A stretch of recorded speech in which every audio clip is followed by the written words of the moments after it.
Allah Subhanahu wa taala menyebutkan sabar dalam Al-Qur'an dalam banyak ayat, tadi saya katakan hampir 90 ayat dengan berbagai macam bentuk penyebutan. Ya, di antaranya Allah Subhanahu wa taala menyatakan sabar itu pahalanya tanpa batas. Kata Allah Subhanahu wa taala, "Innama yuwaffas sabiruna ajrahum bighairi hisab." Sungguhnya Allah memberi ganjaran kepada orang-orang yang sabar bighairi hisab, tanpa hitungan. Pahalanya sangat banyak, ya. Pahalanya sangat banyak. Jadi itu harus tahu bahwasanya ibadah itu bukan cuma salat, bukan cuma puasa, bukan cuma baca Quran, bukan hanya salat tarawih, bukan hanya sedekah. Sabar itu ibadah yang mulia. Barang siapa yang bersabar, pahalanya tanpa batas, kata Allah Subhanahu wa taala. Demikian juga Allah Subhanahu wa taala memuji orang-orang yang bersabar, ya. Kata Allah Subhanahu wa taala banyak ayat, di antaranya kata Allah Subhanahu wa taala, "Wa basyiris sabirin." Sebelumnya kata Allah, "Wa nabluwannakum bisyai'im minal khaufi wal ju'i wa naqsin minal amwali wal anfusi wath thamarat wa basyiris sabirin alladzina idza asabathum musibatun qalu inna lillahi wa inna ilaihi raji'un ulaika alaihim shalawatu min rabbihim wa rahmah wa ulaika humul muhtadun." Kata Allah Subhanahu wa taala, sungguh kami akan menguji kalian dengan sedikit rasa takut, kelaparan, kekurangan harta, ada nyawa yang hilang dari kerabat yang kita cintai, kekurangan hasil panen buah-buahan. Wa basyiris sabirin, berilah kabar gembira kepada orang-orang yang sabar. Siapa mereka? Alladzina idza asabathum musibah. Kalau mereka ditimpa dengan musibah apa saja? Idza asabathum musibah, ditimpa dengan musibah apa saja? Yang pertama kali mereka ucapkan, inna lillahi wa inna ilaihi raji'un. Kami ini milik Allah dan kami akan kembali kepada Allah Subhanahu wa taala. Kata Allah, ulaika alaihim shalawatu min rabbihim wa rahmah. Mereka itulah orang-orang yang memperoleh keberkatan yang sempurna dari Allah. Mereka dipuji oleh Allah Subhanahu wa taala dan mereka mendapatkan kasih sayang Allah Subhanahu wa taala. Wa ulaika humul muhtadun, dan mereka lah orang-orang yang mendapat petunjuk dari Allah Subhanahu wa taala. Allah puji mereka dengan pujian yang luar biasa. Di antaranya ayat-ayat menyebutkan bahwasanya orang yang bersabar bersama Allah Subhanahu wa taala. Kata Allah Subhanahu wa taala, Allahu ma'as sabirin. Dalam ayat yang lain, innallaha ma'as sabirin. Sungguhnya Allah bersama orang-orang yang sabar. Ya, kalau Allah bersama orang bersabar, artinya Allah akan menguatkan dia. Allah bersama dia bita'yid, dengan pertolongan, ya.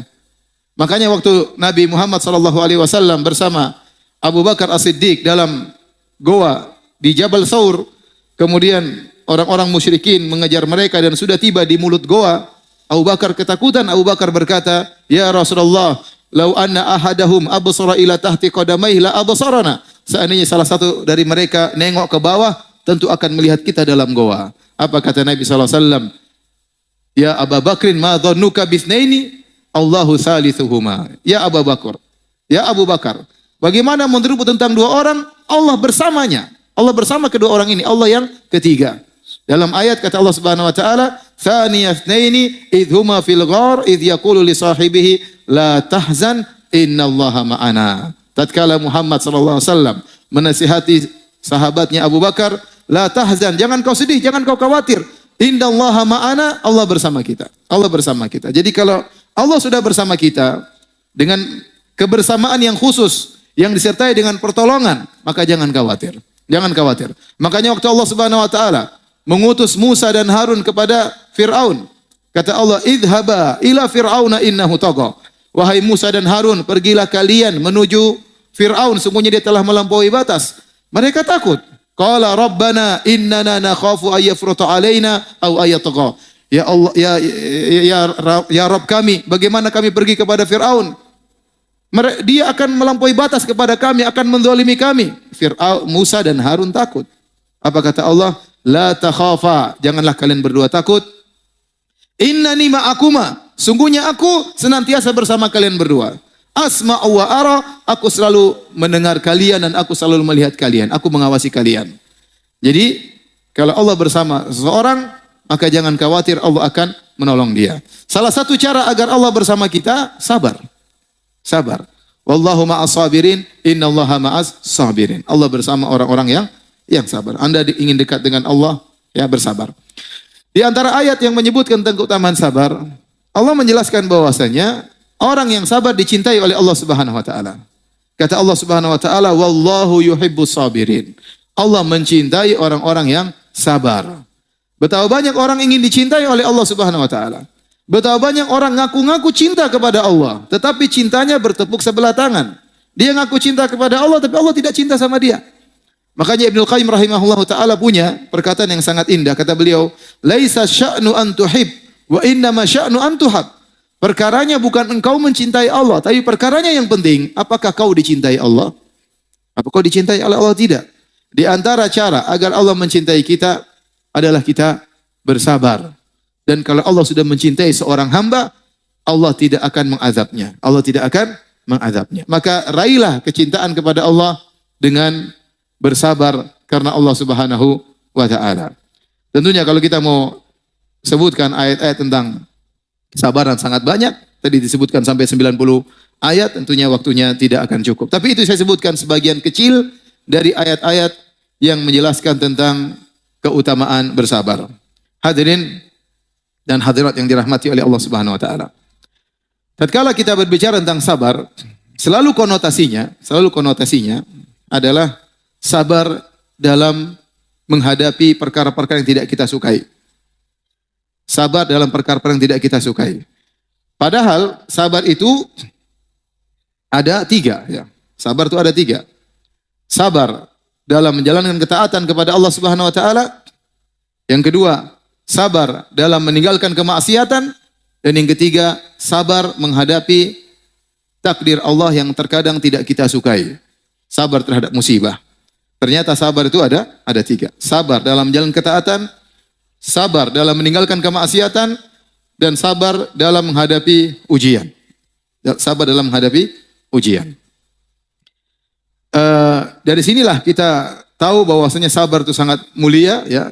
Sampai-sampai Ibnu Qayyim menyebutkan bahwasanya sabar adalah nisful iman. Sabar adalah setengah keimanan. Para salaf mengatakan al-iman nisfan. Iman itu terdiri atas 2. Nisfu sabar wa nisf asyukur. Setengahnya adalah kesabaran, setengahnya adalah bersyukur. Dan demikianlah kondisi seorang hamba. Antara 2, mendapat kenikmatan atau diuji oleh Allah Subhanahu wa taala. Jika dia mendapat kenikmatan, dia bersyukur. Jika dia diuji, dia bersabar, maka sempurna imannya. Ya, sempurna imannya. Kata Nabi sallallahu alaihi wasallam, "Ajaban li amril mu'min." Sungguh menakjubkan perkara seorang mukmin. "Inna amrahu kullahu khair." Seluruh perkaranya adalah baik. "In asabahu sarra syakara fakana khairal lahu." Kalau dia ditimpa dengan kenikmatan, kesenangan, maka dia bersyukur dan itu lebih baik baginya. "Wa in asabahu dharra sabara fakana khairal lahu." Kalau ditimpa dengan perkara yang dia tidak sukai, penderitaan, kemudaratan, maka dia bersabar dan itu lebih baik baginya. Maka jika seorang bisa mengumpulkan antara syukur dan sabar, dia telah sempurna imannya. Oleh karenanya terkadang Allah menggandengkan keduanya. Kata Allah Subhanahu wa taala, "Inna fi dzalika laayatin likulli sabarin syakur." Sungguh pada yang demikian itu ada tanda-tanda kebesaran Allah yang bisa ditangkap oleh siapa? Likulli sabarin syakur. Bagi setiap orang yang penyabar dan bersyukur. Maka seorang mukmin berusaha menggabungkan 2 sifat ini, bersyukur dan bersabar. Baik, kita kembali kepada model-model kesabaran. Ada 3. Dan masing-masing ini penting. Ya. Yang pertama, sabar dalam menjalankan ketaatan. Ini berat. Ya. Menjalankan ketaatan tidak mudah. Ya. Salat 5 waktu di masjid tidak mudah, butuh kesabaran. Menyuruh keluarga untuk salat juga tidak mudah. Makanya Allah mengatakan, "Wa'mur ahlaka bis-salati wastabir 'alaiha." Perintahkanlah keluargamu untuk salat, anakmu, istrimu suruh salat. Wastabir 'alaiha, dan sabarlah. Sabar dalam menyuruh mereka salat, sabar dalam salat, butuh kesabaran. Sampai-sampai Allah menyebutkan di antara sebab masuk surga adalah sabar dalam menjalankan ketaatan. Allah sebutkan dalam 2 ayat, di antaranya dalam surat Ar-Ra'd dan dalam surat Al-Furqan. Dalam surat Al-Furqan kata Allah, "Ulaika yujzaunal ghurfata bima sabaru." Mereka itulah orang-orang yang mendapatkan ganjaran al-ghurfa. Al-ghurfa itu tingkatan tinggi di surga. Kenapa? Bima sabaru, karena kesabaran mereka. Demikian juga dalam surat Ar-Ra'd kata Allah Subhanahu wa taala, wal malaikatu yadkhuluna alaihim min kulli bab. Malaikat masuk ke pintu-pintu surga lalu mengucapkan keselamatan kepada para penghuni surga. Apa kata para malaikat? Salamun alaikum bima sabartum. Keselamatan bagi kalian masuk surga karena kesabaran kalian. Kesabaran yang dimaksud apa? Kesabaran menjalankan ibadah. Di antaranya kesabaran karena menjalankan ibadah. Contohnya dalam surat Ar-Ra'd, Allah sebutkan ciri-ciri penghuni surga. Yang ini semua butuh kesabaran. Kata Allah Subhanahu wa taala, "Walladzina yufuna bi ahdillahi wa la yanquduna al-mitsaq." Ciri-ciri penghuni surga yang pertama, orang-orang yang menunaikan janji mereka kepada Allah dan mereka tidak membatalkan janji mereka. Kalau ada orang sudah bernazar, sudah berjanji, sudah bersumpah, harus dia jaga dan ini butuh kesabaran. Ya, kata Allah Subhanahu wa taala, "Wahfadzu aimanakum," jagalah sumpah-sumpah kalian. Dia sudah berjanji sama Allah, maka dia kerjakan. Kemudian kata Allah, "Walladzina yasiluna ma amarallahu bi ayyusal." Dan orang-orang yang menyambung silaturahmi, yang Allah perintahkan dia untuk menyambung silaturahmi dan tidak mudah menyambung silaturahmi, butuh kesabaran. Di antara silaturahmi teragung berbakti kepada orang tua dan berbakti kepada orang tua juga butuh kesabaran. Makanya Nabi mengatakan berbakti kepada orang tua dengan jihad. Fa fihi ma fajahid. Tatkala ada seorang minta izin untuk berjihad, Nabi bertanya, "Ahayyun walidak?" Apakah kedua orang tuamu masih hidup? Kata dia, "Masih ya Rasulullah." Kata Rasulullah sallam, "Fa fihi ma fajahid." Berjihadlah dalam berbakti kepada kedua orang tua. Karena berbakti kepada kedua orang tua butuh kesabaran. Sabar untuk menengok mereka, sabar untuk ngobrol dengan mereka. Apalagi sekarang kita sok sibuk ya. Sok sibuk sehingga terkadang lupa telepon orang tua, lupa mengunjungi orang tua. Tidak sabar untuk ngobrol sama orang tua. Kalau telepon sama orang tua cepat-cepatan, butuh kesabaran. Ada rezeki berikan kepada orang tua, ini semua butuh kesabaran. Menyambung silaturahmi, berinteraksi dengan kakak, dengan adik, dengan sepupu, dengan tante. Ini juga butuh kesabaran. Betapa sering terjadi cekcok antara kakak dan adik. Cekcok antara sepupu, antara tante dengan om. Ini butuh kesabaran. Sebagian orang mengeluh kepada saya. Dia bilang, "Ustaz, saya ini ya kalau kasih uang sama adik-adik saya, dibilang sombong." Dibilang sombong. Kalau enggak kasih uang, dibilang pelit. Subhanallah. Ya. Jadi sabar. Ya. Silaturahmi butuh apa? Kesabaran. Ya. Walladzina sabaru btigha'a wajhi rabbihim wa aqamus salata wa anfaqu mimma razaqnahum sirra wa alaniyah wa yadra'una bil hasanati sayyi'ah. Ini ciri-ciri penghuni surga. Orang-orang yang bersabar karena mengharap wajah Allah Subhanahu wa taala. Orang-orang yang mendirikan salat, yang berinfak, sedekah butuh kesabaran. Betapa banyak godaan ingin beli ini, ingin beli anu, butuh kesabaran. Ya. Kemudian membalas keburukan dengan kebaikan kata Allah juga sangat butuh kesabaran. Ini semua butuh kesabaran. Ini dalam surat Ar-Ra'd. Di akhir ayat kata Allah, malaikat berkata, "Salamun alaikum bima sabartum." Selamat masuk surga atas kesabaran kalian. Waktu Allah Subhanahu wa taala sebutkan tentang ciri-ciri ibadur rahman dalam surat Al-Furqan, yang tadi diakhiri dengan ulaika yujzaunal ghurfata bima sabaru. Mereka itulah orang-orang yang ya diberi ganjaran ghurfah, surga yang tinggi karena kesabaran mereka. Kita lihat apa ciri-ciri mereka? Semuanya butuh kesabaran. Wa ibadur rahmanil ladzina yamshuna 'alal ardi hauna. Hamba-hamba Ar-Rahman yang berjalan di atas muka bumi dengan tawadhu. Tidak sombong, tidak angkuh. Mentang-mentang punya rumah mewah, mentang-mentang punya mobil mewah, mentang-mentang punya motor mewah, berjalan sombong, angkuh, gagah-gagahan. Enggak, mereka bersabar. Kemewahan tidak membuat mereka menjadi sombong. Haunan, tawadhu di hadapan manusia yang lain. Ini butuh kesabaran. Tapi orang kalau punya kekayaan ingin apa? Ingin nunjukkan, punya kelebihan ingin nunjukkan. Tapi mereka bersabar. Kata Allah, "Wa idza khatabahumul jahiluna qalu salama." Kalau mereka diajak bicara sama orang-orang jahil yang mungkin menyakiti hati mereka, mereka bersabar, ya. Qalu salama. Taat kepada Allah, mereka tetap mengucapkan kata-kata yang baik. Walladzina yabituna li rabbihim sujada wa qiyama. Orang-orang yang di malam hari sujud, salat malam, butuh kesabaran. Tidak mudah orang bisa konsisten dalam salat malam, enggak gampang, butuh kesabaran. Ya. Dan seterusnya, Allah sebutkan ciri-ciri mereka. Oleh karenanya saya katakan, menjalankan ketaatan butuh kesabaran.